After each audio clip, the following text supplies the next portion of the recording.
Boarded that flight to Amsterdam. When my accountant minus my family found out too and didn't like it. You're not in the salon with Dale said and I thought he was biased. Then I got a Venmo that said copy the finest. Before my foolishness settled in, recorded a whole tape before we got to Berlin. This close to giving up and now never again. Don't overlook the work and come expecting to win. In the end, my word, never put nothing over the squad. Got it right up under their nose and try the facade. Off the cliff with broken wings, I'm aware of the odds. Enough faith for us all, I'm the one for the job. Most days, catching sun rays, baby, look like the front page. Overthinking what they might say. Have it your way, yeah. The biggest threat is something they never seen. Dial it up, patch me into the screen. I had them all night before I dial up. How they came and they on top and I'm a mile up. I had them all night before I dial up. How they came and they on top and I'm a mile up.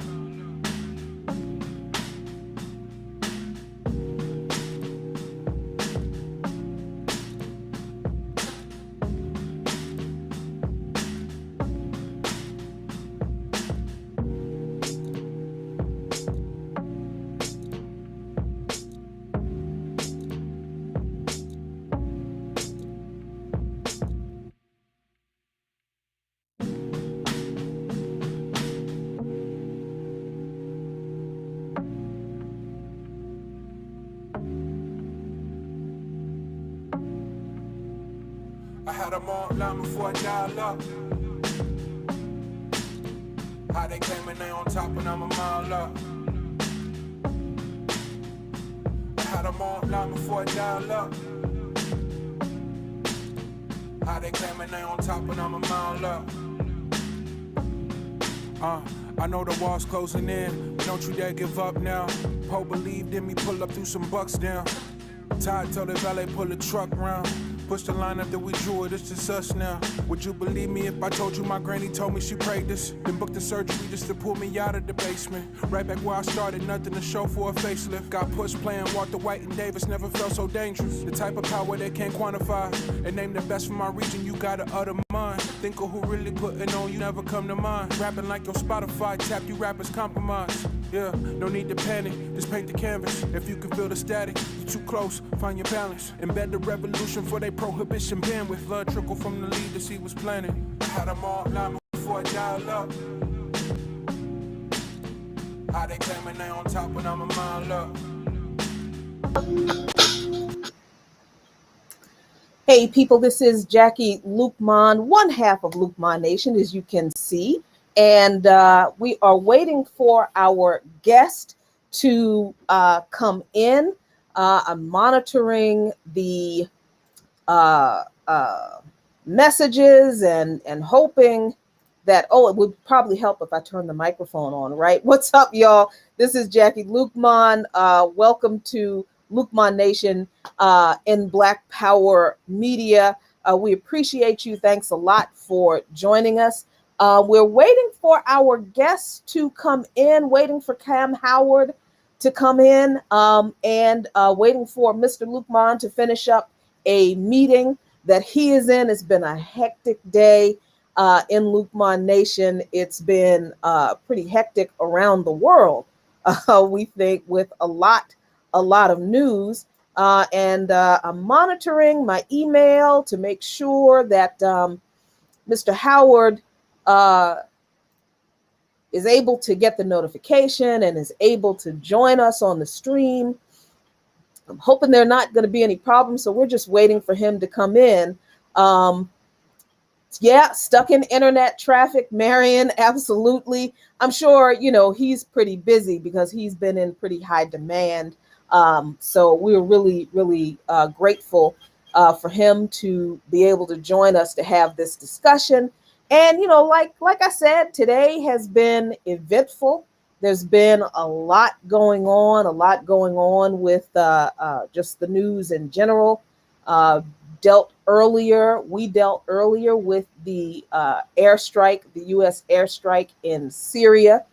And we explained that and connected that to domestic policy and the U.S. imperialism in the Middle East, the constant destabilization of the region, and of course, their support for Israel. So we hope that you check that out.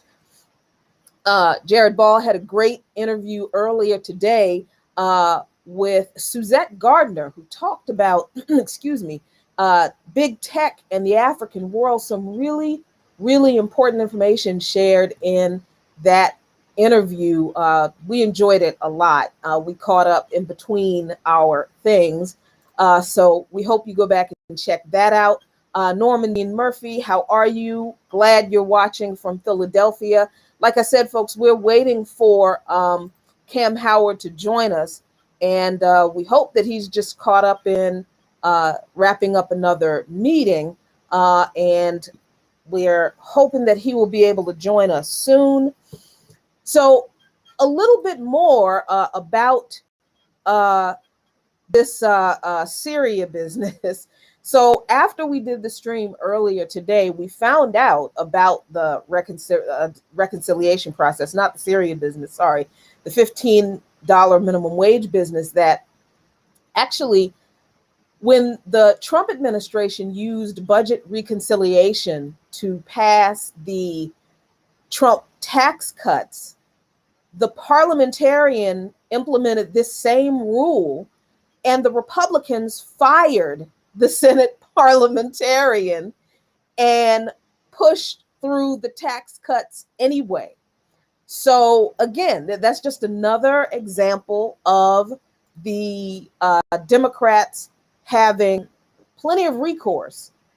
They can do a simple one vote tiebreaker, because Senator Kamala Harris can rule as the vice president of the United States that she can overrule the parliamentarian and say that the $15 minimum wage increase proposal is in fact in compliance with Senate rules, and then the Democrats can vote to push the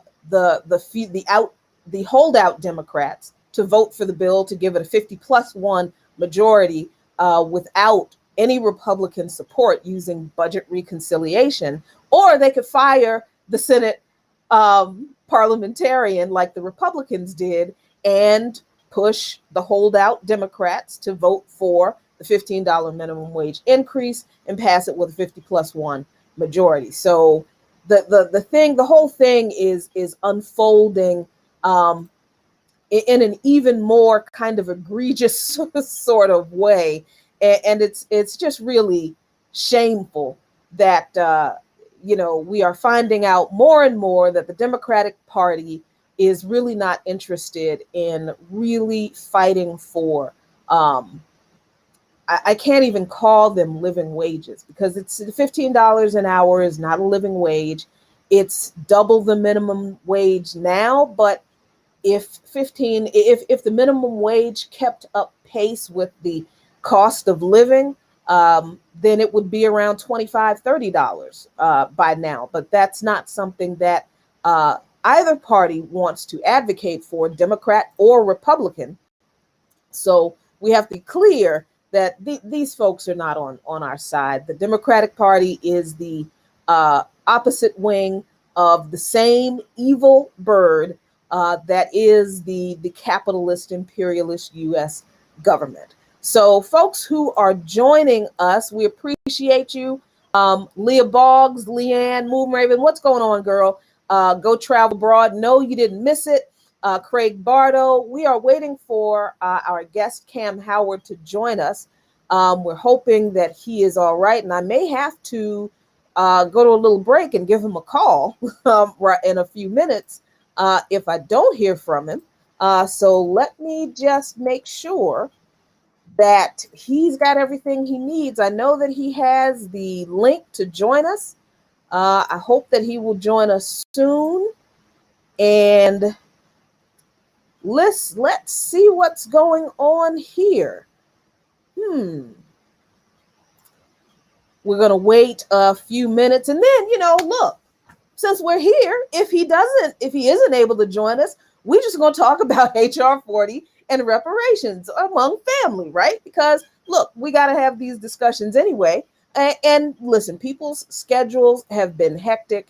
It's been busy all around. So we are hoping that he is still able to join us. But let me do this. Let me pop on our funky music, and hopefully I will be able to get in touch with him, and we'll see what we can do. I hope. Let's see. Let me see what I can do here. Hold on, folks. We shall be right back. I had them all long before I dial up.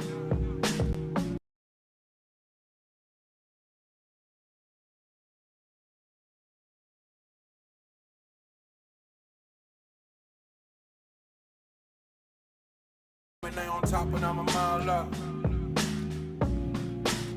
Bought at that flight to Amsterdam. When my accountant and minus my family found out too and didn't like it. You're not in the salon with Dale said, and I thought he was biased.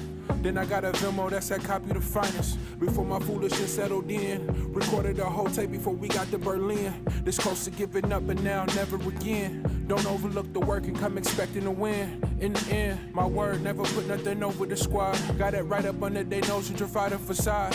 Off the cliff with broken wings, I'm aware of the odds. Enough faith for us all, I'm the one for the job. Most days, catching sun rays, baby, look like the front page. Overthinking what they might say, have it your way. Yeah, the biggest threat is something they never seen. Dial it up, patch me into the screen. Had them all line before I dial up. How they claiming they on top and I'm a mile up. Had them all line before I dial up. How they claiming they on top and I'm a mile up.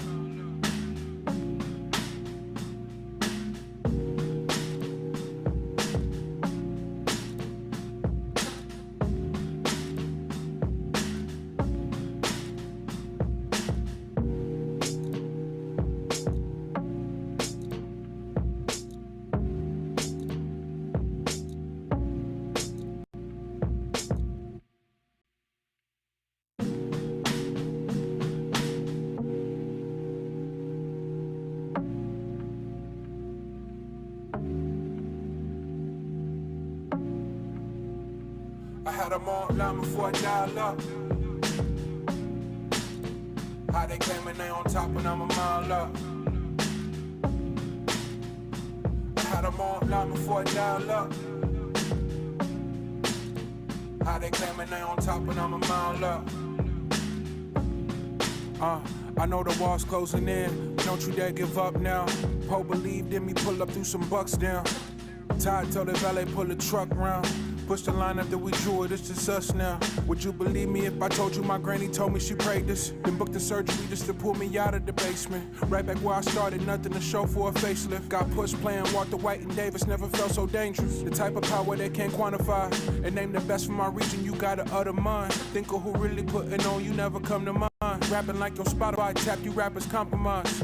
Yeah, no need to panic, just paint the canvas. If you can feel the static, you're too close, find your balance. Embed the revolution for their prohibition bandwidth. Blood trickle from the leaders he was planning. I had them all line before I dial up. How they claiming they on top when I'm a mile up. I had them all line before I dial up.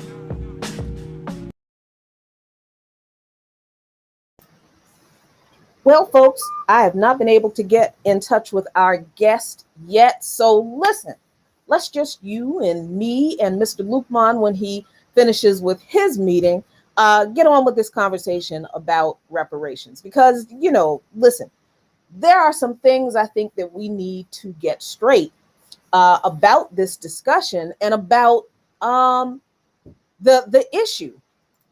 And you know what? I think I'm talking to myself again. Yes, I was talking to myself again. Okay, listen, so I haven't been able to get in touch with our guest yet. I'm hoping everything is all right. I'm hoping he is well. But, you know, that's right. We can freestyle. Oh, look at you with the sexy shirt. Yeah. Here he comes with the sexy shirt. We can freestyle. There he is. BP in the house.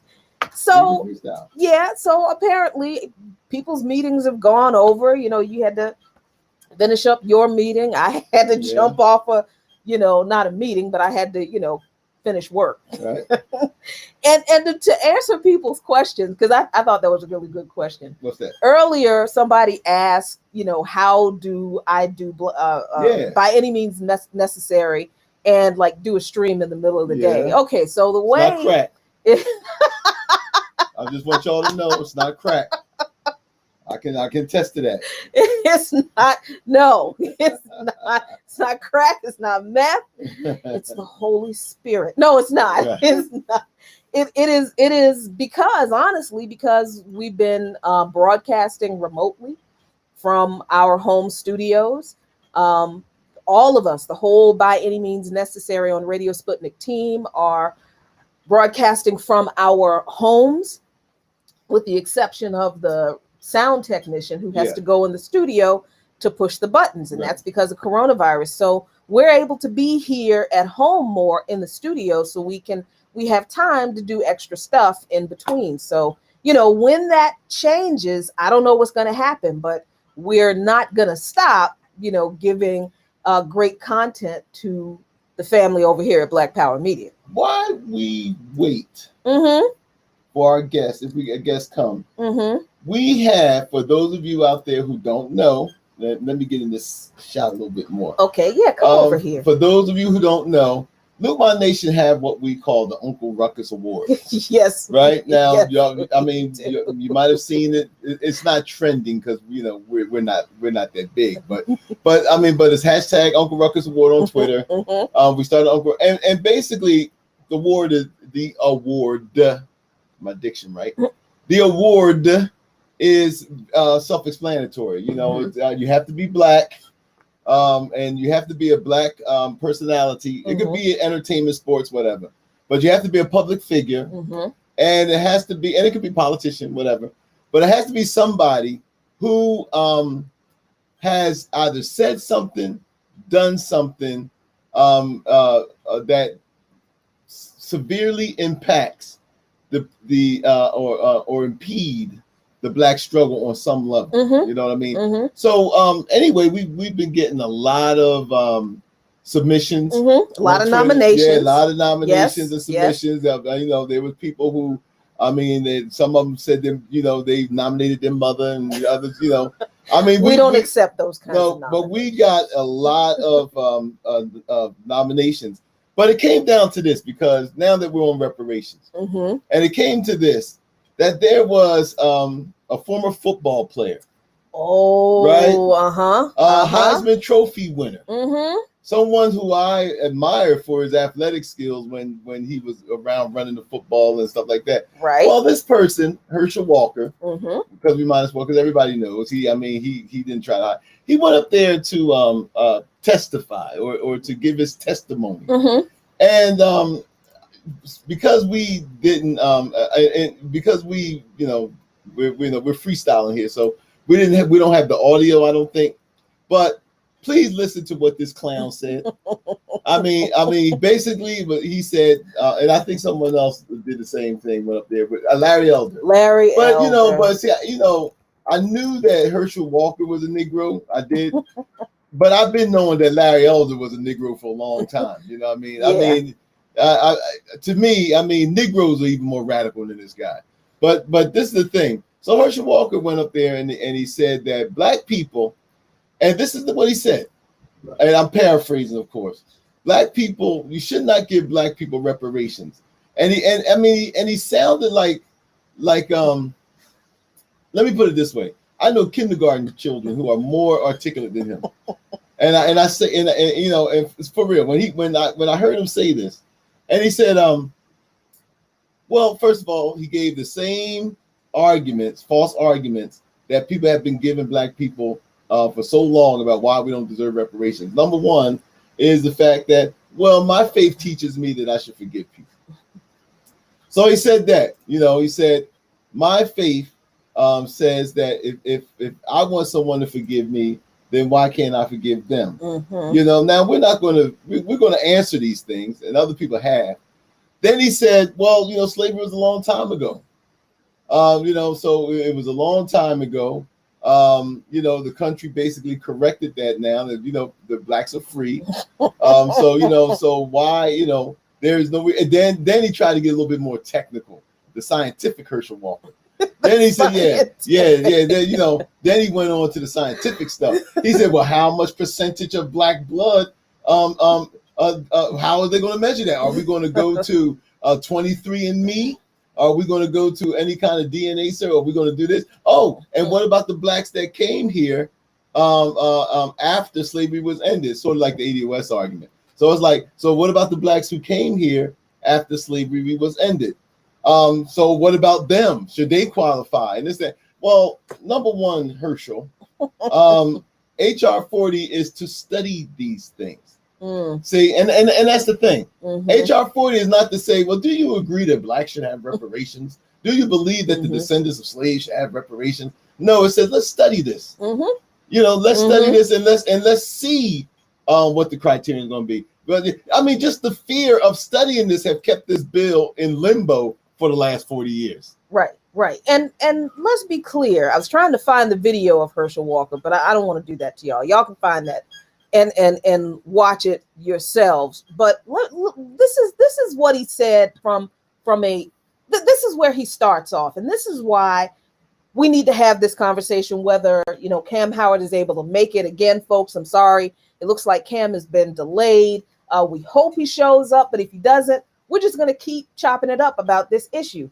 This is something that a lot of black conservatives say about reparations. Right. They'll say things like what Herschel Walker said. And let me share this with you so you can see, so you don't think I'm making it up, because I get accused of that sometimes. Oh, this person couldn't have said that. That was awful. Right. No, yeah, they said it. This is reported in Business Insider and a whole bunch of other places.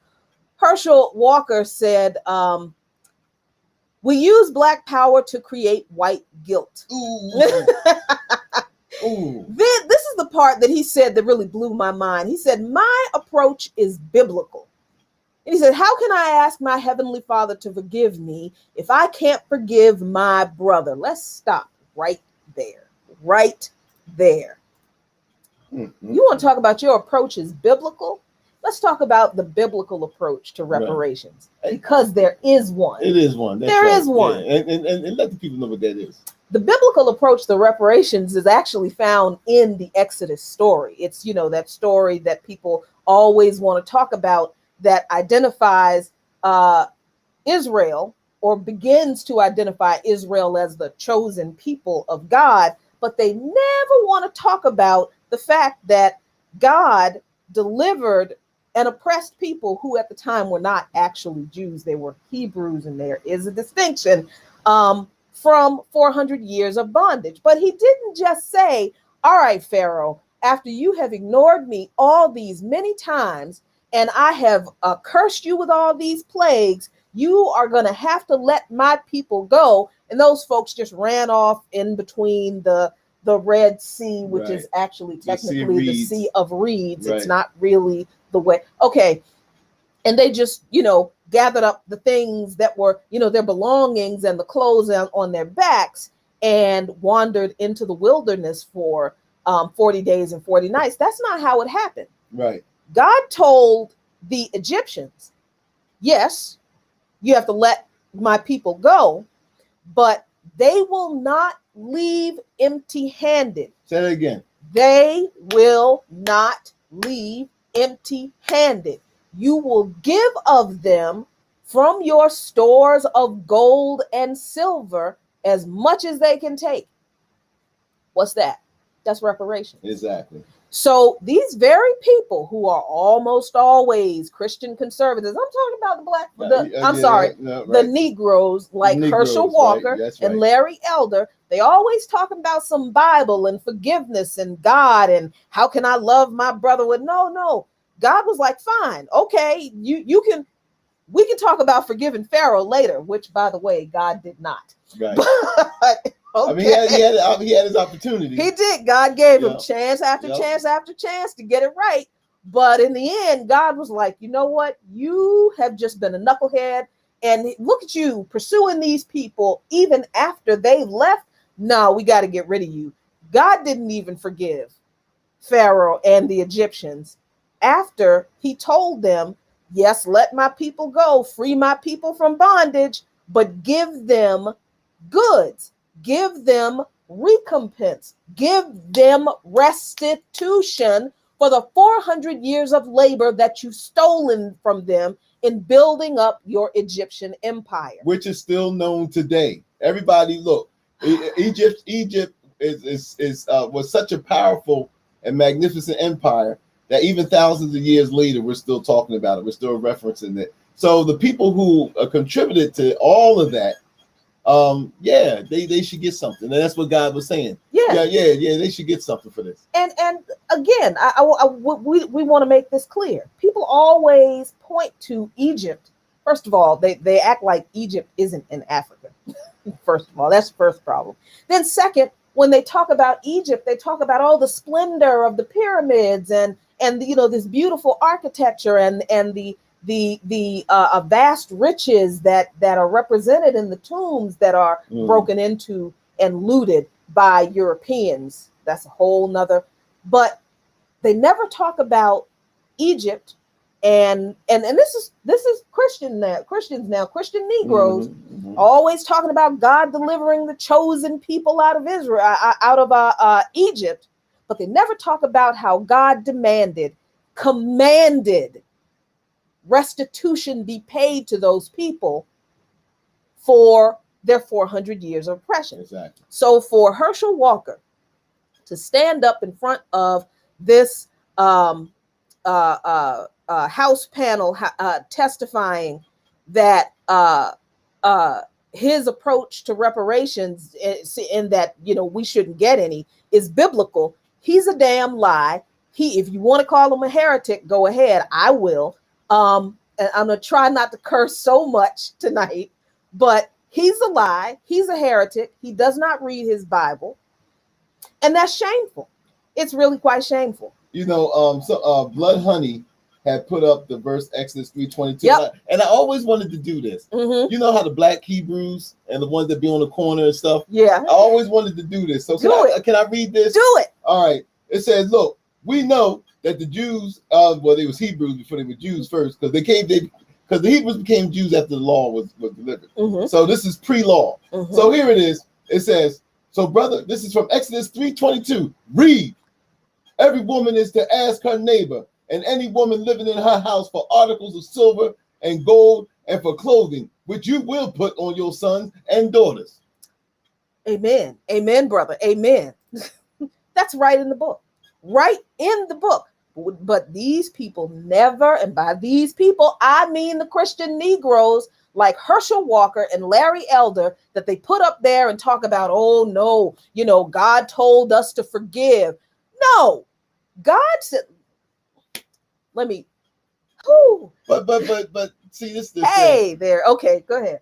Oh, do we have him here? Yes, we have him, but go ahead. All right, well, I'll just make this point. I think one of the things that we have to understand is that in every faith, every religion, there's, always different interpretations and manifestations of that. One of the things that, and it's not just indicative, or it's just not unique to Africans in this country who follow Christianity a lot of times. Some of them that follow Christianity, it's in Africa too. It's a lot of places where our people, unfortunately, has been socialized with this slave-making brand of Christianity. Man, and that's what it's not Christianity, which is African religion has African roots, but it's the way that it's been taken from us, put through the mill, and then fed back to us during the time of the transatlantic slave trade. So you got a lot of our Africans who are holding on to this slave-making interpretation of Christianity, and that's what Herschel Walker was regurgitating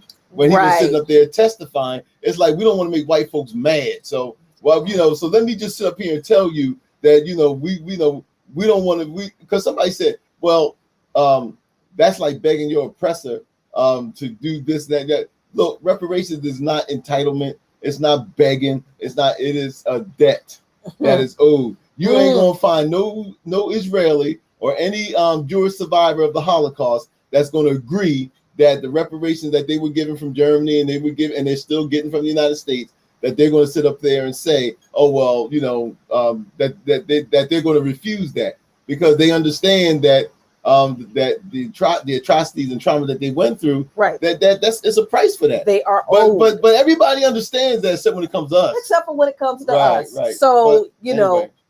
We're so happy that we do have Kamm Howard. There he is. On.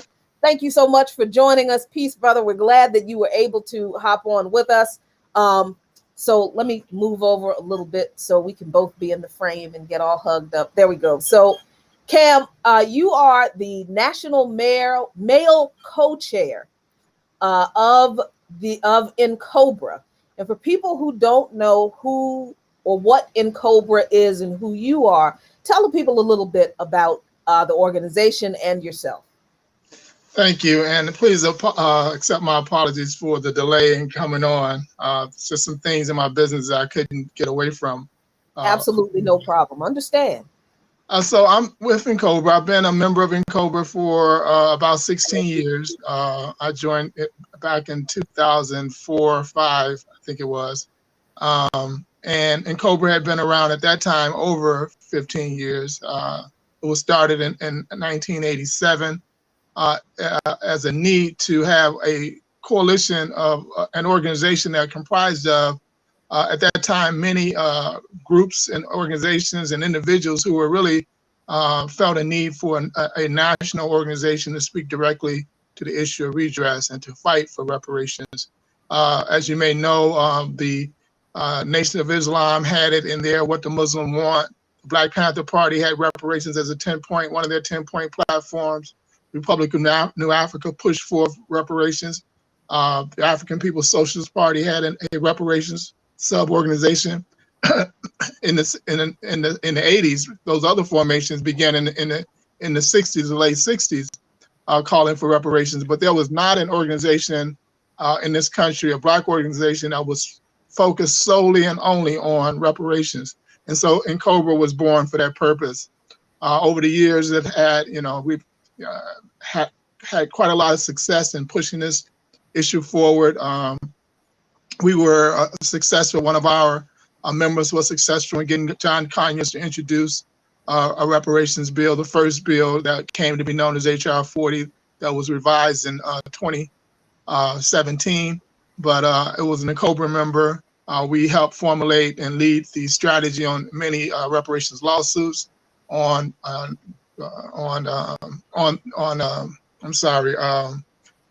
direct action campaigns like divestment campaigns. We helped in leading city slavery disclosure ordinances and the first state slavery disclosure ordinance in Massachusetts, led by Senator Bill Owens. So we've been a part of the movement, every phase of the reparations struggle in this country in the last 34 years, and been at the lead of most. But certainly we've been involved.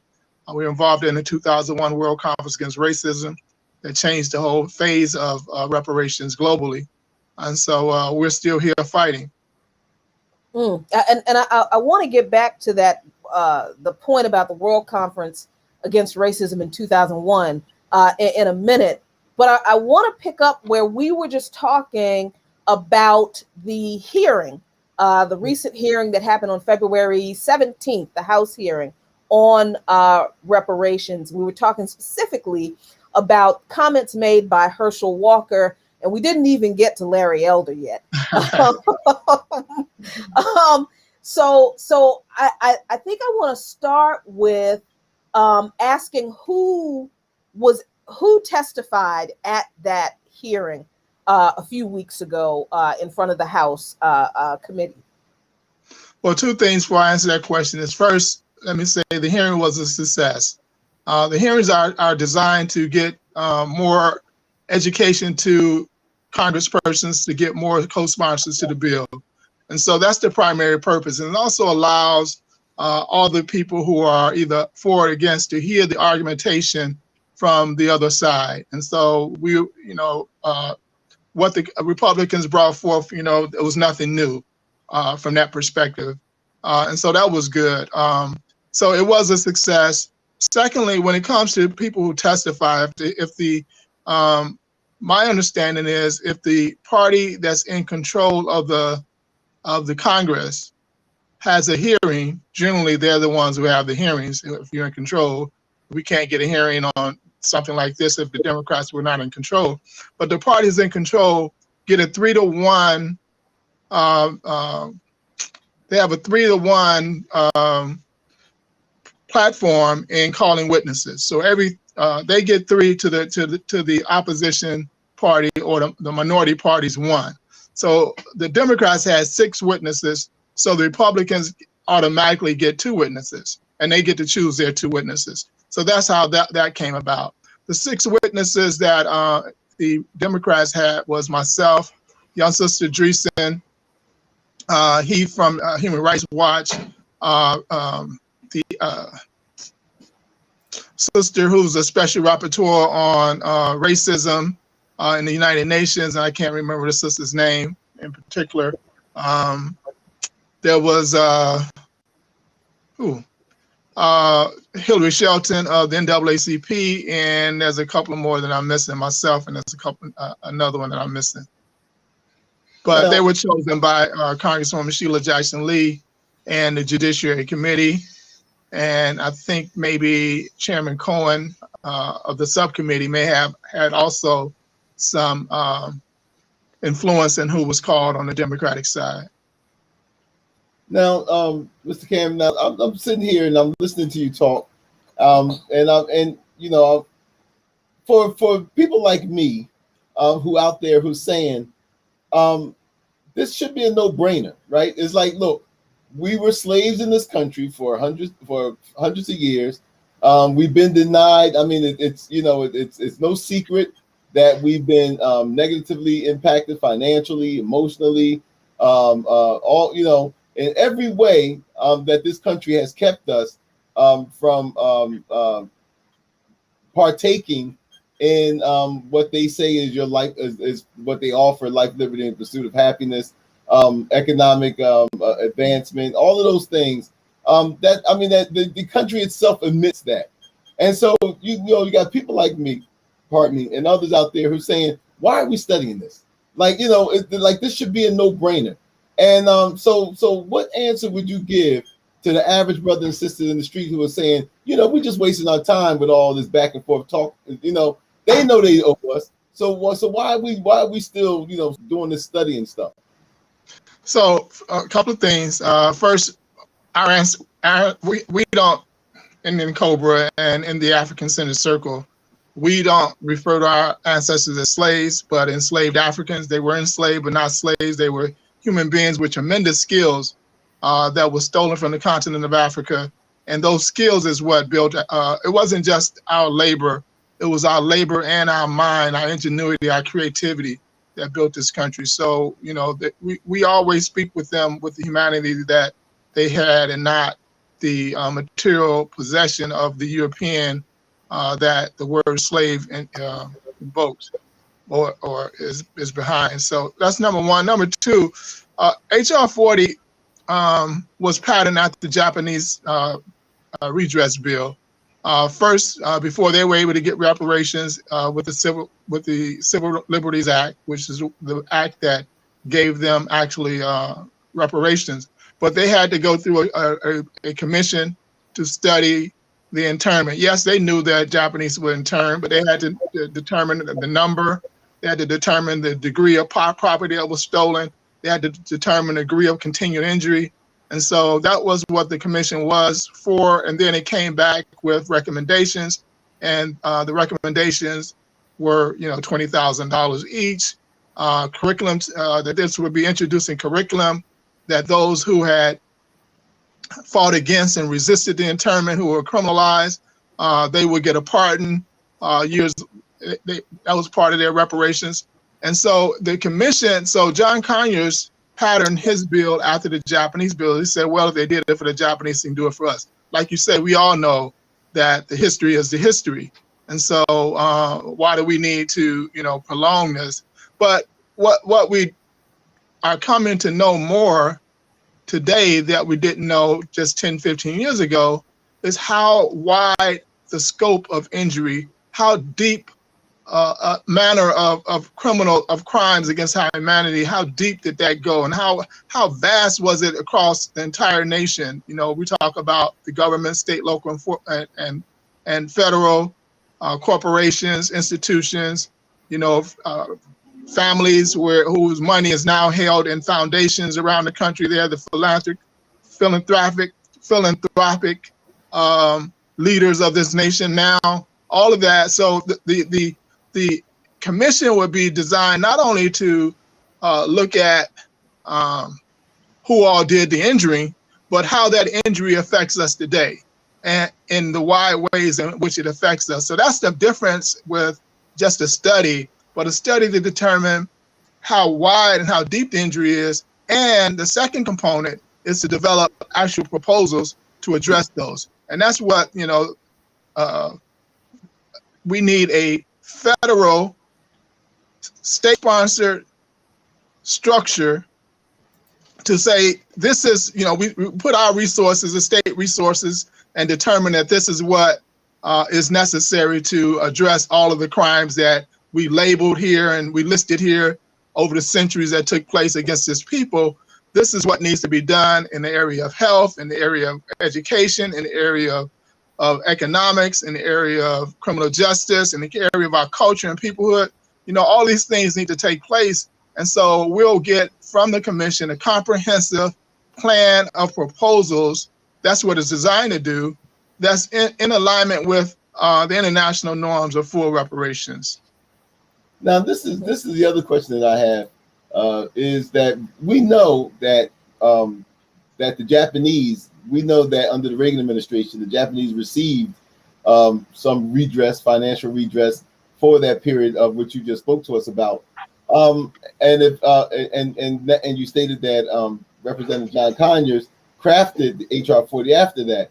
You know, when the Reagan administration settled with the Japanese, it was looked at as, you know, sort of like America starting to acknowledge and take responsibility for its historic atrocities. We know that, but the question that I want to ask is, why is it such a reluctance on the part of not only just this government, because even a lot of people in white society applauded when the Japanese got reparations. Like, they could understand that these are people that this country went to war against. I mean, not those that was interned, but they went to war with Japan. But yet there was a lot of whites who said, yeah, you know, they supported that. That was the right thing to do. But it seems somehow this reluctance on the part of not only this government, but on the part of a lot of people in society, not just whites, as we see with Herschel Walker and other black people, who there's a reluctance to look at this in the same vein as this country and as everyone was looking at the way that it was done for the Japanese. And what is your opinion about that? Yeah, you're absolutely right. You know, we thought, or, you know, I wasn't in the movement at that time, but, you know, just hearing the history, everyone thought that, yeah, it was time. You know, they did it for the Japanese. We know, you know, our injury is much deeper, and the crimes committed against us was much greater. We know we're going to get redressed, and that's how the feeling was at the time.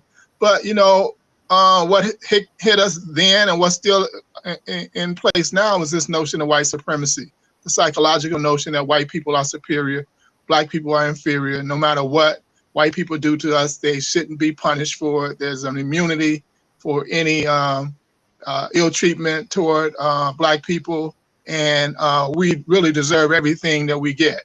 And that's the basis of, you know, the entire fabric of mentality of white America. And so we see that being beat down now through data and through a lot of work that we're doing nationally. I think 60% of millennials believe there should be reparations. Still about only 13% of the white baby boomers who are still entrenched in that mentality. But we see it changing, and that's why we get in the type of movement. But the basis of all of the crimes that were committed is this notion that whiteness has some supreme power on the planet, and black people and blackness deserved any type of ill treatment that was imposed upon it. Yeah, I'm so glad that we're laying out this foundation to give people the tools to respond to these things. Because, before you came on, we were talking about something that Herschel Walker said, that he opposes reparations because of, biblical reasons. And we talked about, if you're a person of faith, the fact that reparations actually is in the Bible. And not only is reparations in the Bible, but Blood Honey, I think I'm going to go up here really quick and see if I can find this comment. Oh, no, I'm sorry. Omawale, the elder, also shows us that the concept of reparations is also in the Quran. So the idea that there is any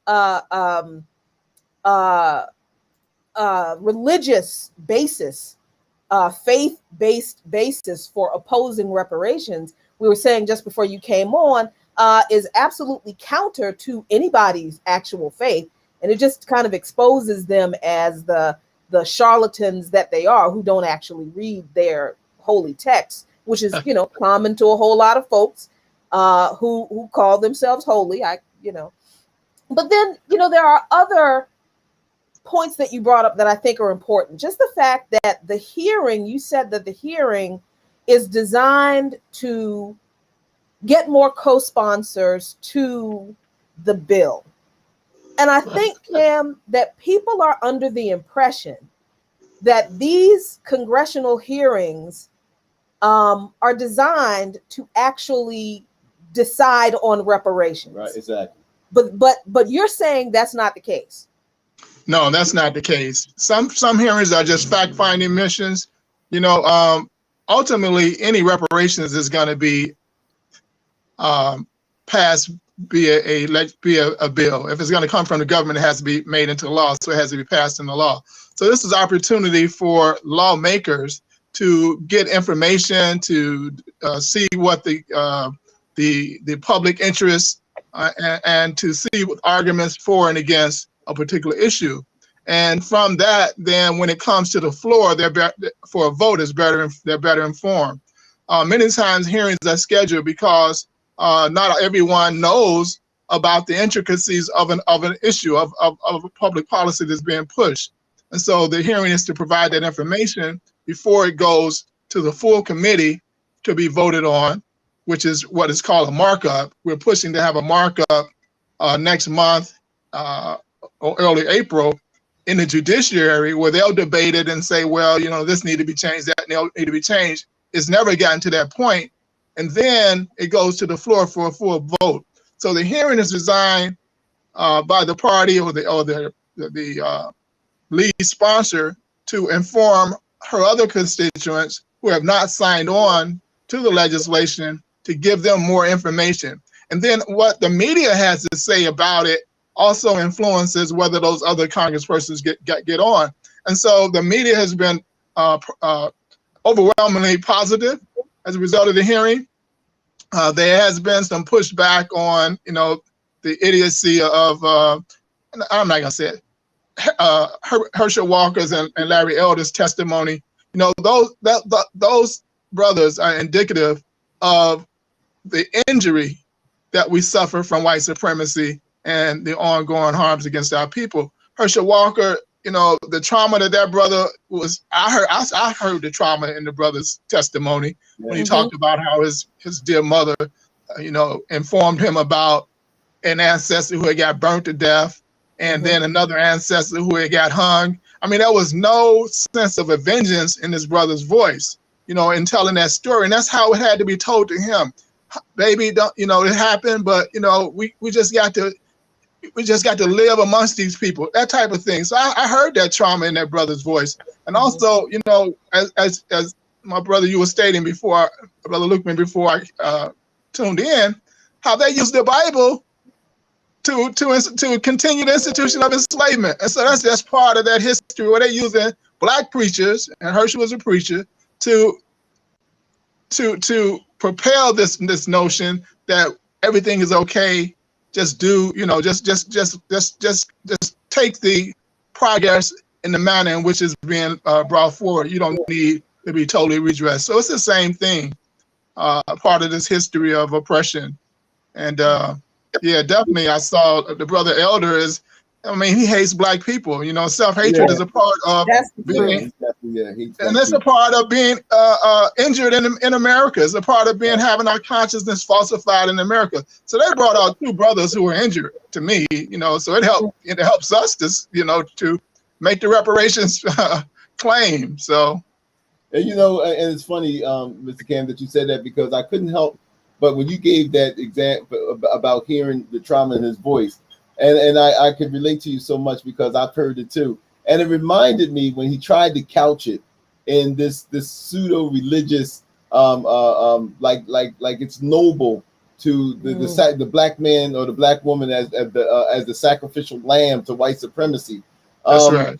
And I couldn't help but think about the brother who was murdered by the white police female in his apartment, and how Botham Jean, right, and how his brother thought or believed that it was his Christian duty, and the judge too, that it was That's right. To console this white woman murderer, who is getting ready to get out of prison too, and who consoled this white woman murderer, and felt like this is what God commands them to do. And you know, it really bothers me because I'm a man of faith myself, and and the way that they have and you're right about the injury. I mean, I'm just glad that Candace Owens wasn't there, because it really would have been the triumphant of shame, you know.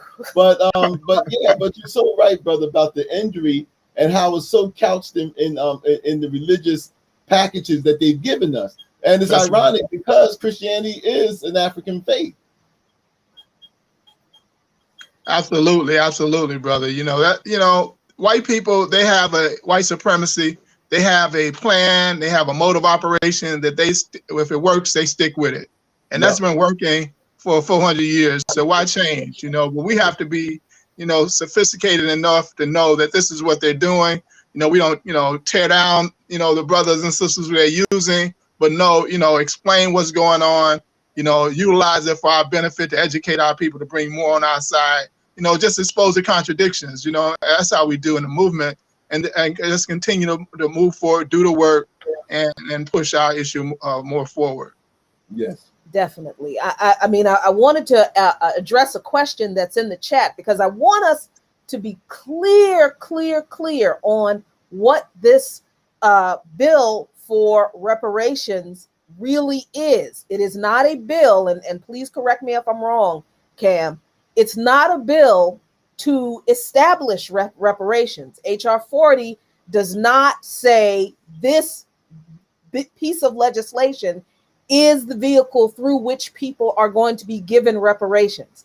HR 40 is a bill to commission a panel to study the enslavement of African people and their descendants, the economic impacts of that enslavement, and the lasting impacts of the continued discrimination of the descendants of those people up to the present day, and then make recommendations for how those issues will be redressed. That's what HR 40 is. So someone asked if the hearings were meant to go from the study, to skip over the study and go to the policy. No. The hearings were to educate people, people meaning congressmen, representatives, so there could be more co-sponsors to the bill, so that the bill could be marked up, pushed to the floor, voted on, and hopefully eventually passed. Is that accurate, Kamm? That is accurate.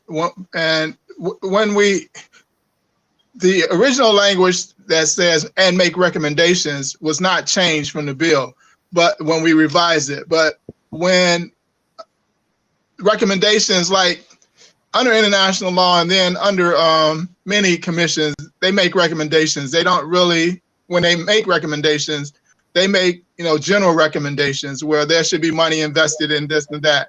This particular bill says actual proposals for redress have to be crafted. And those proposals would then be taken back to Congress and passed and funded, or have to be funded. And so it goes beyond just making recommendations, but actually developing proposals in alignment with international law. And so it's a stronger language and a stronger duty than simply making recommendations. But that certainly language of the bill. But if you go deeper into the bill, you see what how those recommendations line up in accordance with intended outcomes.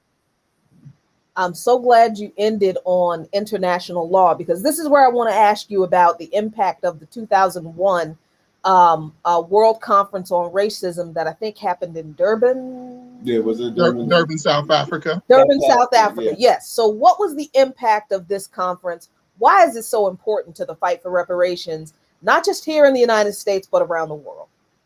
So Durban is tremendously important. Durban changed the whole, what I call it ushered in a new paradigm of reparations activism. And what I meant by that is, prior to Durban, the Europeans were saying, oh, slavery was an immoral act, and it shouldn't have been done, it shouldn't have happened, but it was legal at the time, and we just have to, that was them back then, and all of that. They put it on a moral, religious, philosophical basis.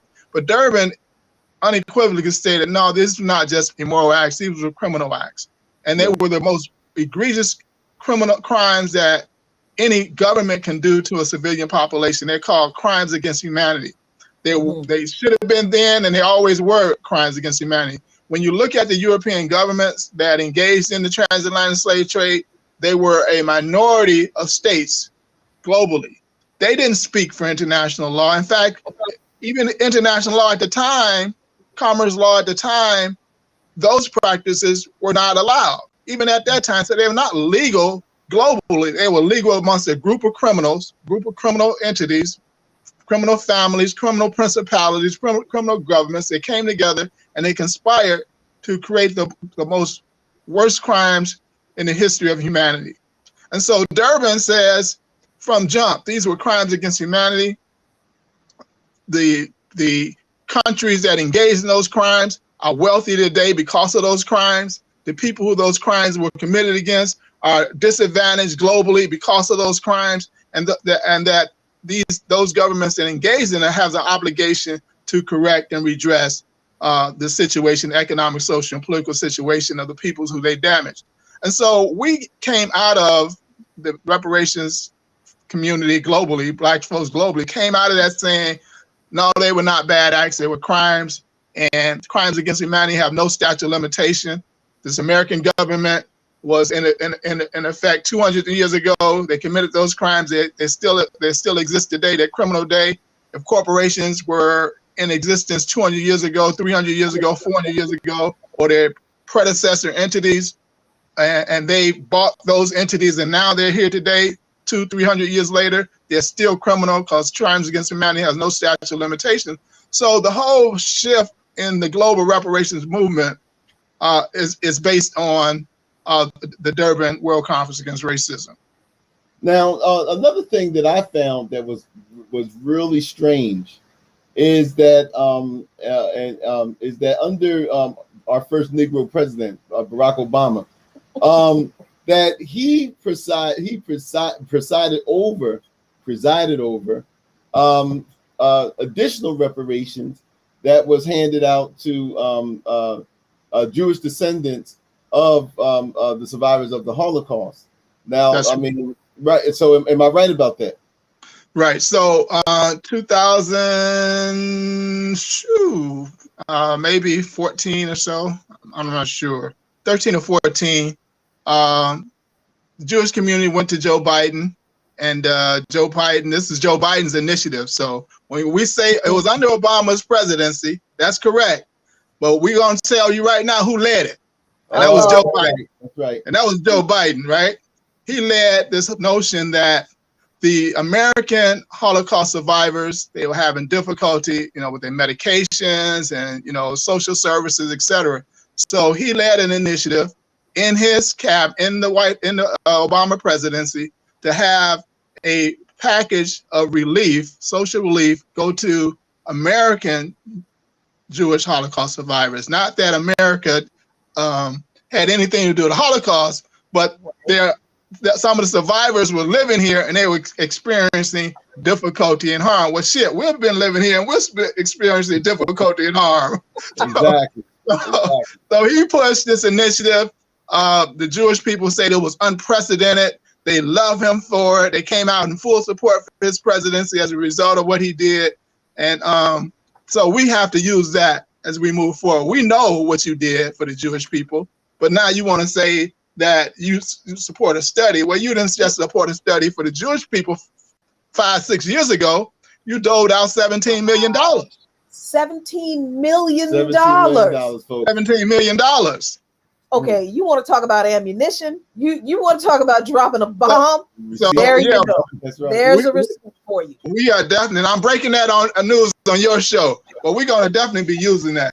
There you go. You hear that? Oh my gosh, that is why we're the most dangerous show on social media. I'm a little bit speechless. Yeah, I am too. I'm a little bit speechless. But I mean when that happened, and Kamm, I'm so glad that you broke that down the way it was. It's even especially in dollars and cents, because one of the things that we constantly hear all the time is, oh well, we can't get the reparations. The country can't afford it. Can't afford it. Too much money to give to those Negroes. And these are black people saying this too. I mean, there was someone I remember going back and forth with who said, because there's two different main arguments that you hear from black people. Let's leave white folks out of this. Mm-hmm. Two main arguments you hear from black people. Number one is you're begging, and we don't need to beg from our oppressors, as someone said on a friend of ours page, and said we need to do for self. Do for self. Right. And then the other one is the fact that, well, we can forget about getting reparations, because if they really paid us in the dollar amount that we're really owed, it would break the United States Bank. So we can just give that up. Two, which I believe are two defeatist arguments. But what do you say about that, Kamm, about those two? Because you hear that a lot. So yeah, you're absolutely right. And both of those, neither of those arguments are against the actual notion that we deserve to be paid. Neither one of those are saying that we don't deserve to be repaired. That's the first thing. But they do have, like you say, these defeatist attitudes that, and you broke them down. To the one about challenging the oppressor, trying to get something from the oppressor, you're paying into a system that has oppressed you, but is doing things justly to others, and you're saying you don't deserve the same justice. Where's your thought process in that? What are you saying, that you're less than everybody else, that you shouldn't fight for what is everybody else is getting, and not only fight what everybody else is getting, fighting what you deserve, what is deserved, what you're deserving of? And so my statement of that is that you have to feel some sense of less than others to hold on to that particular notion that, just trying to fight from your oppressor. Your oppressor ain't gonna never give you anything. The other one, the notion that, brother, say that one again. I'm sorry. Yeah, the one where they say that, well, if they was to really pay us in the dollar amount that is really owed to us, it will break the bank, basically. We bankrupt the U.S. Treasury. So we're formulating an economic argument at this time. So our argument in the movement has to shift according to where we're advancing. That's what a general do. If you advance, you use new tactics. And so now the shift is making an economic case for white America, or the nation as a whole, for paying us reparations. How does it benefit the whole country? Well, there's a Citigroup study that says if you don't engage in mechanisms to bridge these gaps, these racial gaps, it's going to cost the country $100 trillion annually.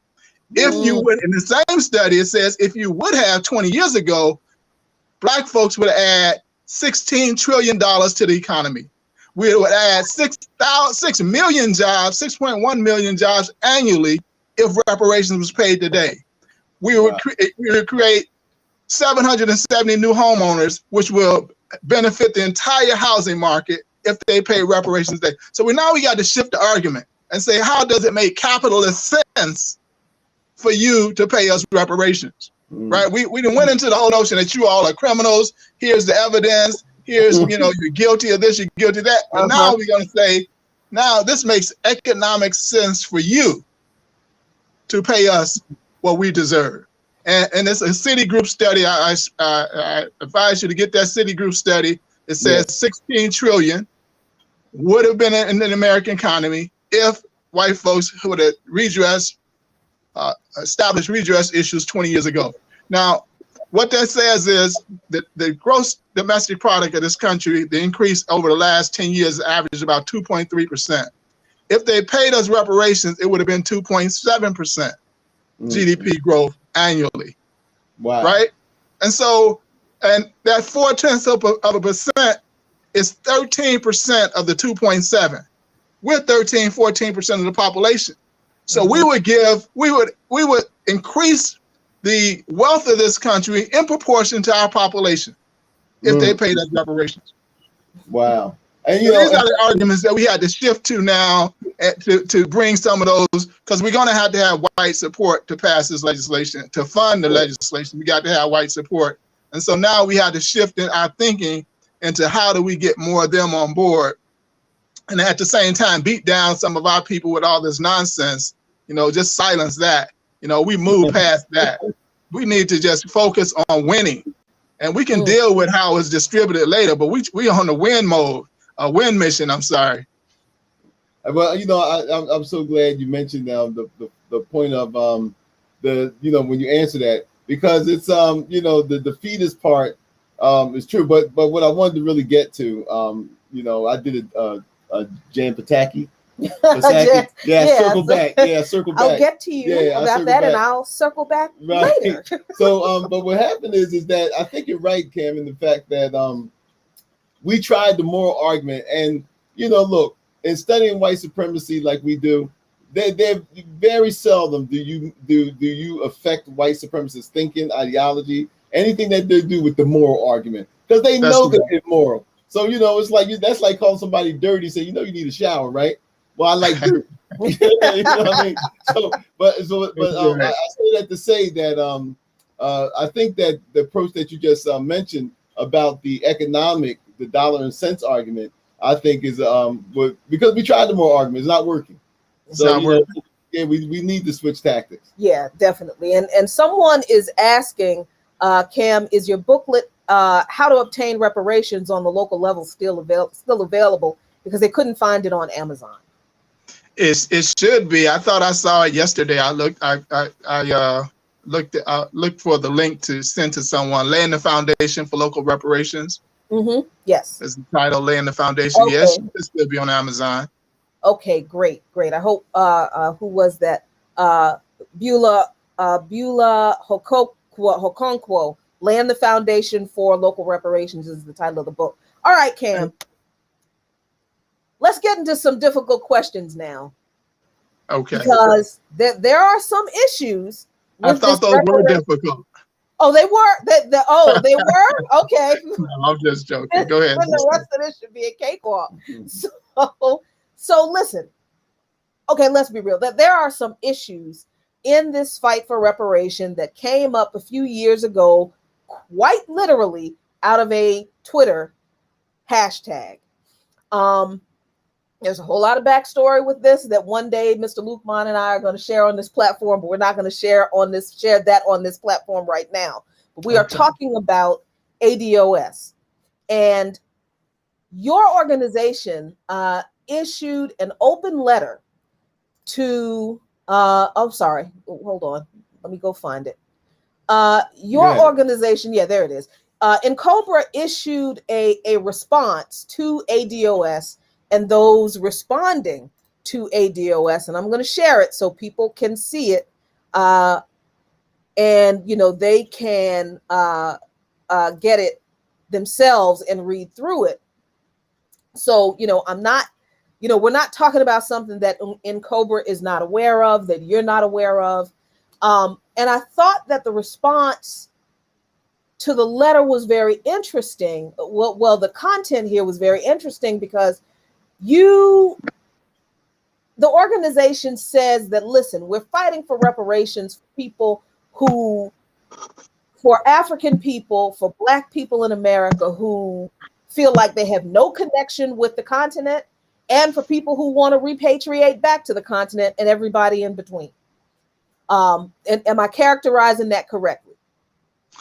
Yeah, I think that's how I wrote it, and I've gotten some flack on that, but I can explain that. But that is please. correct. Good. Let me not editorialize. Explain NCOBRA's position on the ADOS issue. Well, on that particular statement, NCOBRA holds that there are three desires for people who classify themselves as Black in this country in regards to reparations. One is to fully integrate into American society. The other is to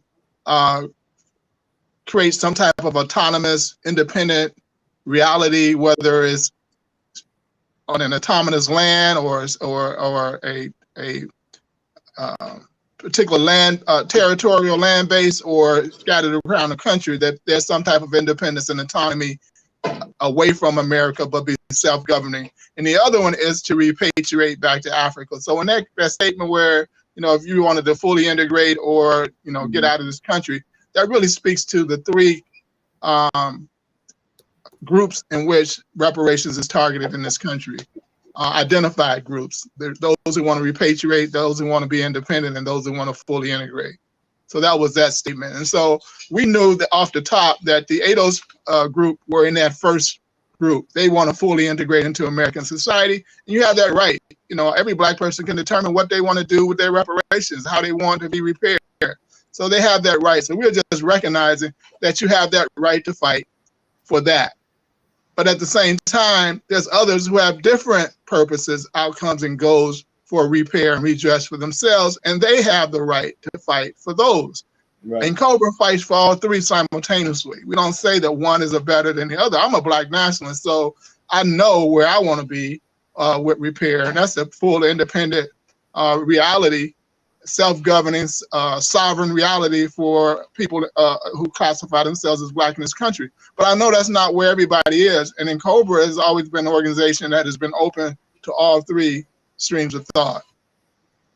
Okay, so then having said that, how do you respond to those within the ADOS movement who have been incredibly critical of NCOBRA, the decades-long work that the organization has done, to the point where, many of them have said, look, if NCOBRA was relevant at all, then they would have pushed this, push reparations farther than they have. What have they done? And we've seen these people say these things as they're saying things like, well, the reason there was even a congressional hearing last year was because of ADOS, not because of anything NCOBRA has done, right? And there is even, and this actually happened last year at the hearing too, where some members of ADOS were angry that Professor Sandy Darity and Yvette Carnell and Antonio Moore were not invited to be witnesses at last year's hearing, and this year they are angry that Professor Sandy Darity wasn't invited again. And apparently, Sandy Darity tweeted in response to someone bringing that up, particularly about the Republican Party inviting Larry Elder and Herschel Walker. He said, Republican Party choice, those two people were hostile toward reparations. And then he said, I anticipate that no one except NCOBRA's Kamm Howard will say anything about the content of HR 40. And of course, he will say it's a jewel. I mean, Kamm, I understand the need to be diplomatic, and we are at war. So we have to be of the mindset that we're fighting for all of our people, even if some of our people don't want to be fought for. That's right. But how do you deal with that kind of attitude coming from folks that you are fighting for? So early on, what sparked that letter was that there was some comments made on a national television show about ADOS being not legitimate. And in those comments, the commentator says, well, what you need to do is get behind the legacy organizations, NARC and NCOBRA. That was the first time they heard of NCOBRA. And from that statement, they went on attack. We didn't say anything about them. We didn't, we had no knowledge of them. But just that our name was mentioned in the context of being a legitimate legacy organization and theirs was not, they began to attack N'COBRA. Initially, we began to respond to some of those attacks, and then we put the letter out saying, hey, you're in the movement, welcome to the movement. There are some principles in which we engage in struggle. These principles have been put in place over centuries of struggle, but were codified within the last 20, 30 years with activists like Dr. Ron Walters and others. The principles of operational unity, it was introduced and shared by Dr. Karinga, and the Reparations United Front was principles that were laid down after serious struggle, debate, etc., by Dr. Ron Walters and others, and they were accepted in the movement. So I wanted to share those principles with them. This group has never acted in a principled manner. Never. Their tactics are totally unprincipled. And so after that, N'COBRA's leadership said, we're going to have a non-engagement policy with ADOS. Just simply won't engage them. We're going to do the work. They say there's never been, no work has been done. The entire movement, reparations movement in this country in the last 30 years was undergirded with the foundation of N'COBRA. We didn't have to be always in the front and center, but we kept this movement going. We were instrumental in the World Conference Against Racism. We were instrumental in the lawsuits. We were instrumental in other activities in this country. We were instrumental in writing this new legislation, getting it revised, and pushing that. ADOS was nowhere on the scene in the planning of any of this. Leading up to the hearing, none of this. ADOS was not even considered in the conversation at any level because they were only hashtag, they were not activists or organizers. They were just talking heads in the cybersphere. Right. And so we didn't, so Darity, he's writing a book. And so he's pushed this book. That's really what we believe is behind Darity. He wanted to keep his name out there. My position today with ADOS, and I know they have some challenges, is that they have never fought publicly white power. They only fight black people who fight white power. That lets you know right then who they are. Right. I don't know no white people who they fought against. All they do is fight Sheila Jackson Lee, fight N'COBRA, fighting black people who are fighting white power. It makes no sense if you are legitimate in a particular struggle that you attack your own forces. And that's what we see them doing. And so we have no reason to engage them. Congresswoman Sheila Jackson Lee in Congress have no reason to engage Darity because he's been undergirded by this particular group who is fighting against the people who are fighting for the advancement of this legislation. And that is a very important point that you made, Kamm, about attacking the black people who are fighting white supremacy. We've seen this throughout the history of the struggle. These groups that arise and they pop up. And you're right. I mean, even a very famous man said that you would know the tree by its fruits, right? That's what's in the book. Listen. Right. So, okay, last question because we are. Can you hold 1 second? I'm gonna have to. My phone is getting low. I'm gonna have to attach a cord to it. Can you hold 1 second? Please go right ahead. We'll just talk amongst ourselves. Yes. Look, y'all, this is you talking about some tea. I was expecting some good stuff because I talked to Kamm Howard before, last year after the first hearings. Right. And I didn't bring up ADOS then because, I was, how I was. I was like emotionally opposed to these people. They got under my skin like they cussed out my mama. And it wasn't because we had something against them, because we were very big supporters of Yvette Carter. We absolutely were. We were supportive of her breaking ground before that. But see, we're Pan-Africanists. We are internationalists. And yes, we will fight for our people, even if some of our people don't want to be fought for, because our liberation affects everyone.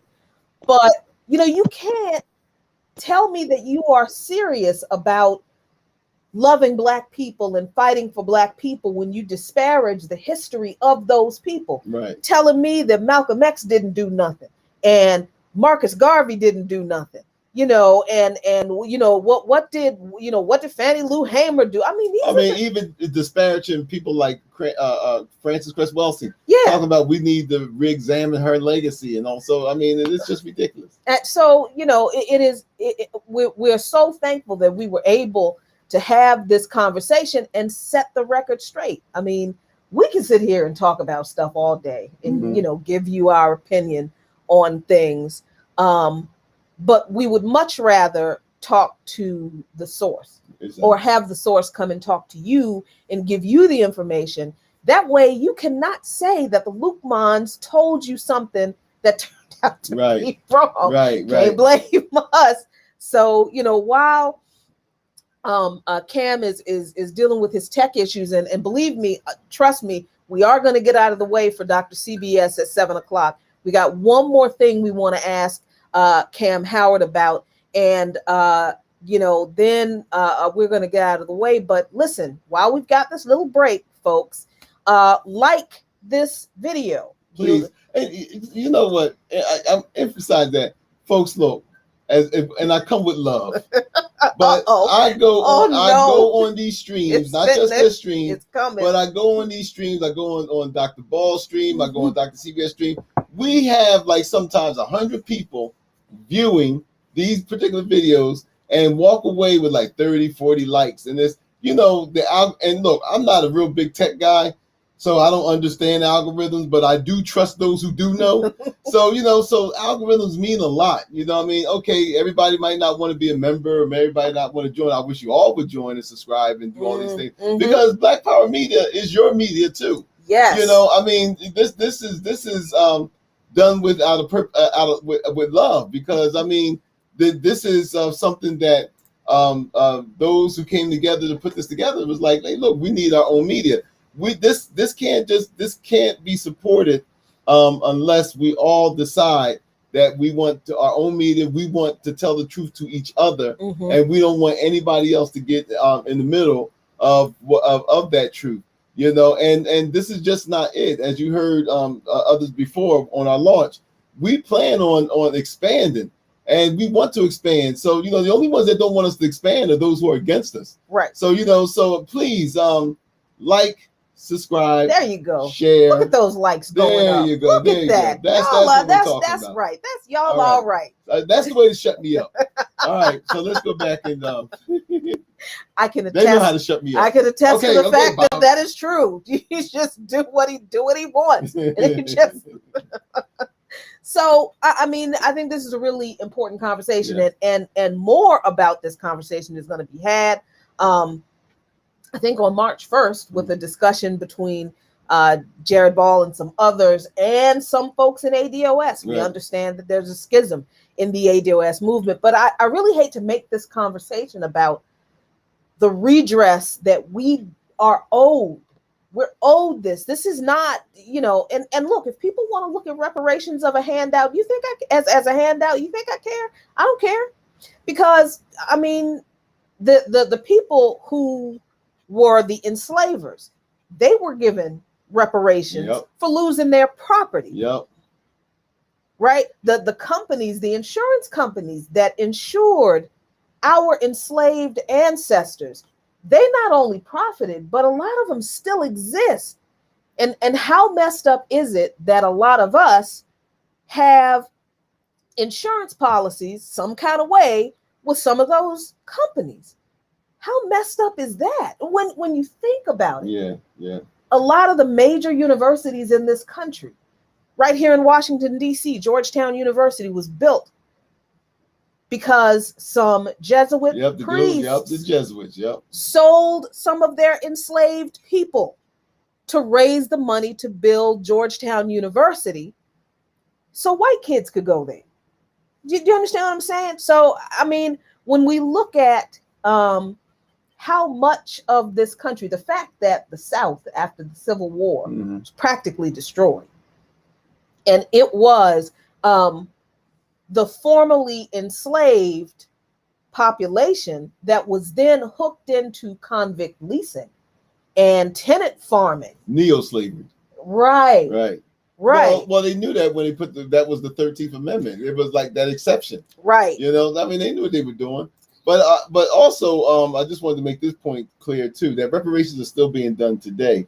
Why do you think that the government is constantly giving trillions to the financial sector and giving it to Wall Street? You know why? Because, yeah, they call it a bailout, but what it is reparations for the failures of capitalism. But the bad part of it is that the ones who's getting those reparations are the ones who caused the failures in capitalism. So let's not pretend that that reparations is some foreign concept that they just don't understand. I mean, the trillions that the banks got during the corona, that's form of reparations. Because they were going to lose their revenue right. from all those overdraft fees that they keep charging people. And so they just decided to give them some money to keep them afloat. That's all. So trust me, they know exactly, like, when Bernie was like, reparations. I mean, I don't know what that. And then remember, what does it look like? Yeah. What does it mean? Is it blue? Is it red? Is it white? I don't know. And then to hear Kamm Howard tell us that Joseph Biden, under the Obama administration, crafted. He didn't. Somebody pointed out in the chat. He didn't commission a study. He didn't have a bunch of hearings. He said the survivors, the Jewish survivors of the Holocaust and their descendants living in the United States are having a hard time paying their bills. Let's give them $17 million. Yep. Now, brothers and sisters, now look, if this just doesn't show you how they really don't care about us, to use the old Michael Jackson song. We've been struggling to pay our bills since 1619. And still, but yet, black people, I got your back. Black people, I haven't forgotten you. And black women, you guys are great. You're the backbone of the Democratic Party. Girl magic. All this stuff. When Brother Baba Deruba was on, and when he said that, I know a lot of people probably took that offensively. When he said, we talk about all this black girl magic, we talk about this, but it's not to disparage that. No. But it is the fact that, come on, people.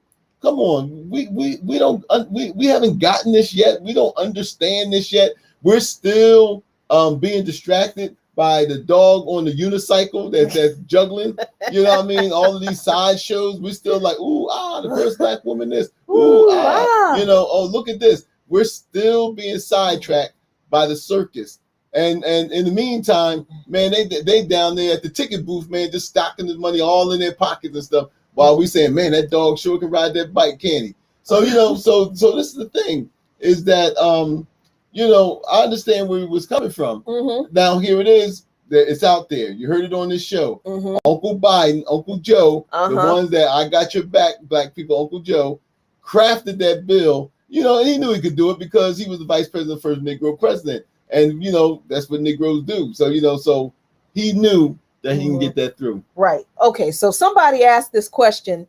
Minkara 7. Rarely do I hear someone negate Yvette Carnell's ADOS actual claim that U.S. reparations should go to descendants of U.S. slavery, not people from anywhere who is black. How else do you do actual policy? Let's explain this. And Ricky Ryan answered, then you've never heard Dr. Ball. And that's absolutely right. Exactly. And you will get a chance to hear a much more detailed answer than what we're about to give you on March 1st when they have this discussion. But here are some of the reasons why. First of all, you need to go and read any one of Dr. Gerald Horne's books, especially which one is it? The Dawning of the Apocalypse. I can't even remember the whole title. Second, the idea that there is going to be some kind of, genetic test. How are you going to do it? How are you going to do this? How are you going to claim that people who are black, who have ancestors from the Caribbean, whose grandparents come from the Caribbean, don't deserve reparations for damage suffered by the continued racism and white supremacy that all Black people suffer in this country? How do you make that argument? Because when we're talking about reparations, we're not just talking about Black people who are the descendants of enslaved Africans and just that period of enslavement. We're also talking about the period of Jim Crow, discrimination, convict leasing, and racial discrimination up to the present time. So you mean to tell me Africans aren't discriminated against in this country? Absolutely they are. Even if there are those who believe the State Department propaganda that they get in Africa about African Americans here. And when we understand that connection, that what we're talking about is a group of people who have been deposited all throughout the diaspora because of one historic incident, the transatlantic slave trade, and they are subjected to settler colonialism everywhere they are. And it is settler colonialism that tells Africans in Jamaica, Jamaicans, who tells Afro Mexicans, who tells Afro Brazilians, that tells Afro Venezuelans that they're not like those Blacks in America. It's the same settler colonial system. So the same crime, the same crime against humanity, unless people are in Africa, deposited African descended African folks in these different places, and the same settler colonial mentality that contributed the crime against humanity continues to indoctrinate all of us. And then when you think about the fact that in the United States, the transatlantic slave trade ended at a certain period of time. So then you have to ask yourself, where did all the rest of those enslaved people come from? How did we go from, 5% of the enslaved people deposited in the United States to a population of 40 million of us? Right. How did that happen? Well, let me tell you how it happened. Well, 40 million up to this point, 400,000 at the end of enslavement? Right. Let me tell you how it happened. Breeding farms. And the breeding farms, some of them were in the United States, but others of them were in the Caribbean islands. And they traded enslaved people in between the two. So how are you going to make the argument that there's any such thing as a Black person in this country who doesn't deserve reparations because they're not from here? That ignores the history of enslavement, that ignores the history of settler colonialism. It ignores the history of the transatlantic slavery, and honestly, it ignores our history as a people. That is, and I don't think we can explain it as eloquently as I know Dr. Ball and our comrades will on March 1st, but I just want to end my little rant with this. I am not that type of Black person that is going to struggle for liberation for my people and then tell somebody who has an accent, who looks like me, no, nigga, you can't have none. Then when I do that, I become exactly like the colonizers. And that's not revolutionary. That's not liberation. That's not, and I understand we're not all at the same place, but it's just, and of course,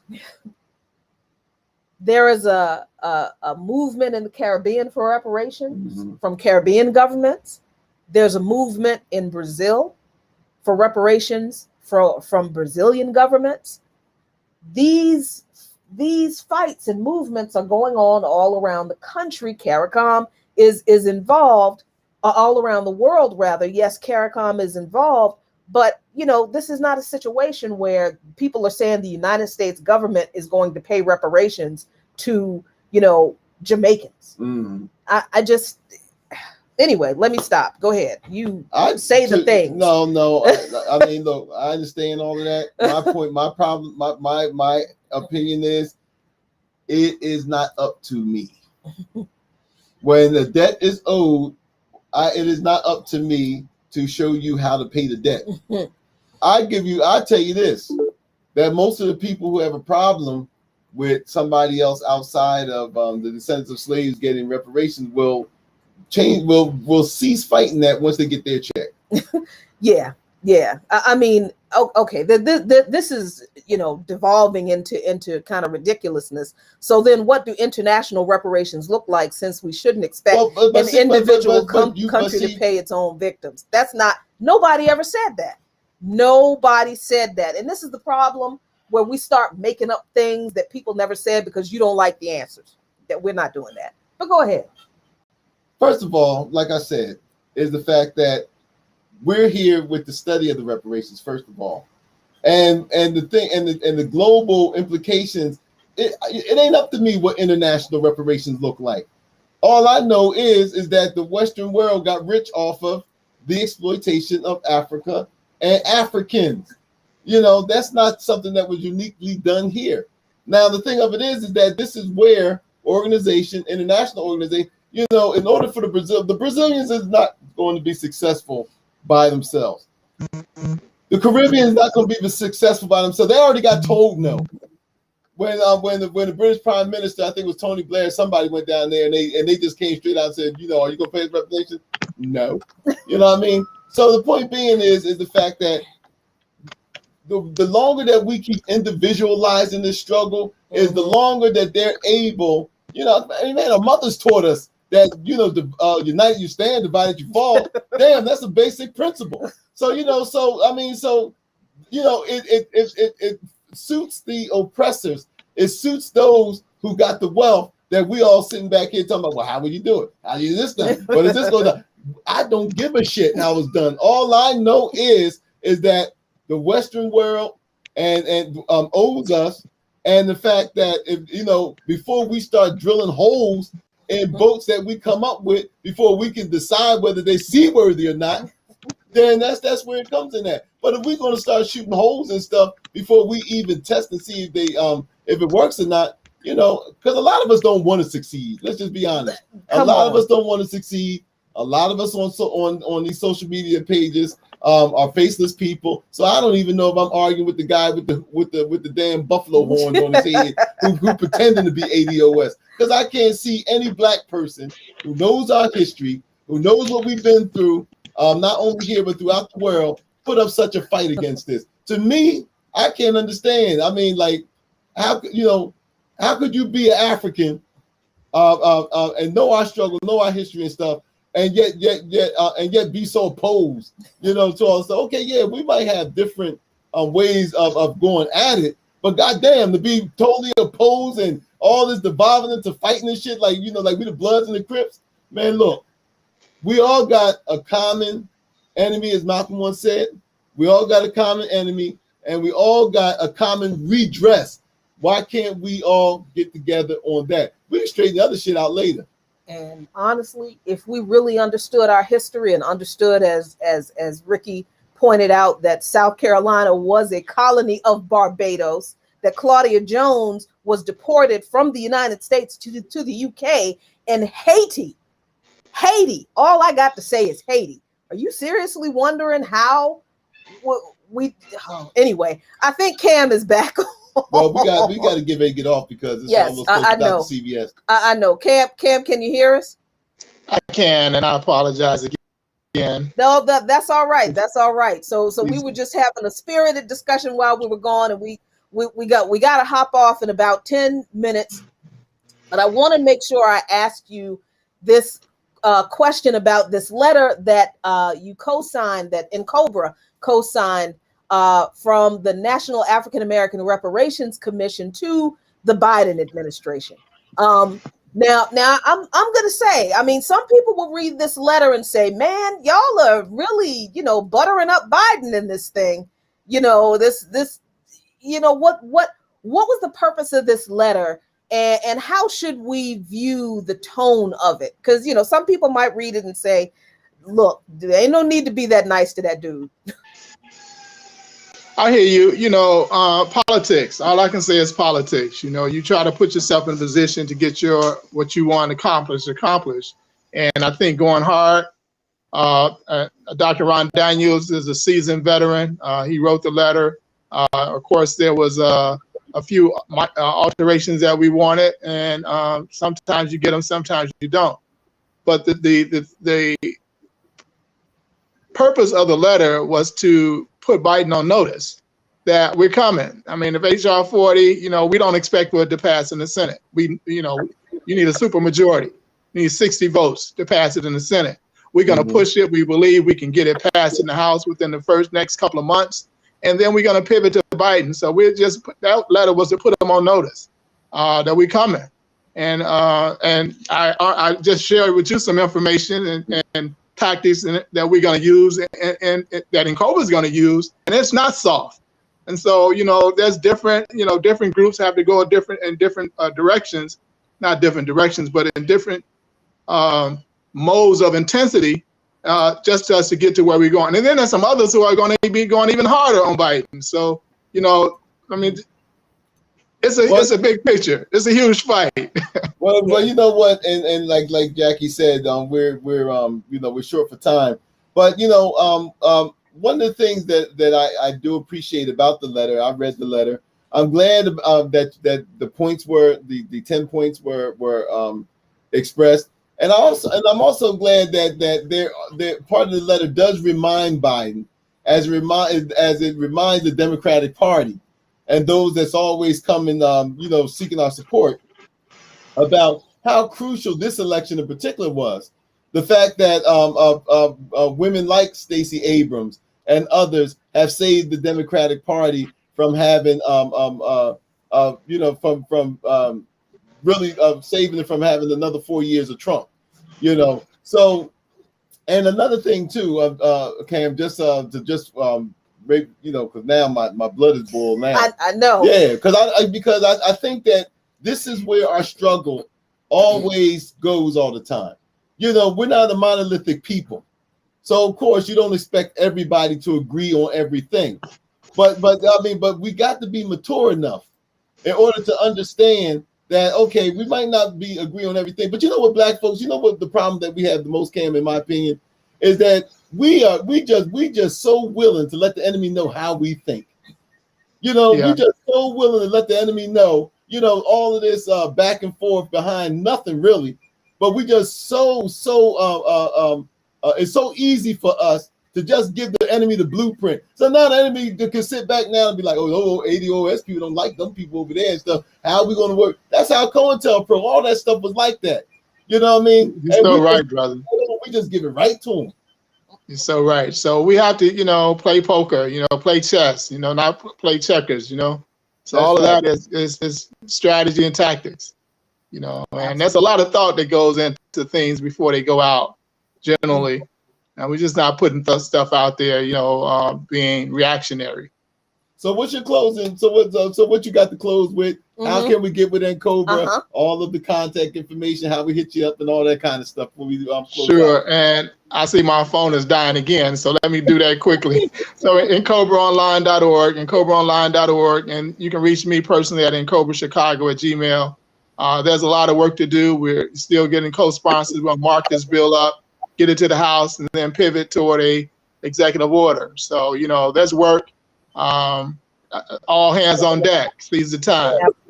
Absolutely. Kamm Howard, thank you so much for joining us tonight. We really appreciate you. And, you know, look forward to having you on again, because this work continues. We appreciate you. Take care. Thank you. And make sure I know exactly when your show is on, because I want to listen. I learned a lot myself today. So. All right. We'll let you know. You have to join Black Power Media now. That's how you know. Do. All right. Sure. All right. Peace. Thank you so much. Hey, Luda, continue. All right. Amen. Indeed, folks. So that's our show tonight. Stick around for the last dope intellectual in about 11 minutes. We thank you so much for joining us. Sorry for all the technical issues. but wasn't it worth waiting for? We appreciate you. Indeed, the fight continues. And as the eternal Chairman Fred Hampton always says, I say to you, peace, if you are willing to fight for it, and we got to fight for it. Black Power Media up. Dr. CBS, last dope intellectual up. Stay tuned.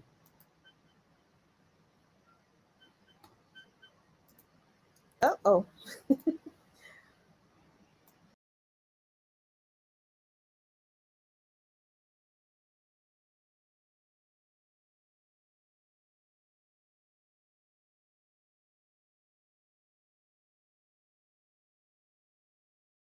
And they on top and I'm a mile up. Boy, that flight to Amsterdam. When my accountant and minus my family found out too and didn't like it. You're not in the salon with Dale said and I thought he was biased. Then I got a Venmo that said copy the finest. Before my foolishness settled in, recorded a whole tape before we got to Berlin. This close to giving up and now never again. Don't overlook the work and come expecting to win. In the end, my word, never put nothing over the squad. Got it right up under their nose and try the facade. Off the cliff with broken wings, I'm aware of the odds. Enough faith for us all, I'm the one for the job. Most days, catching sun rays, baby, look like the front page. Overthinking what they might say, have it your way. Yeah, the biggest threat is something they never seen. Dial it up, patch me into the screen.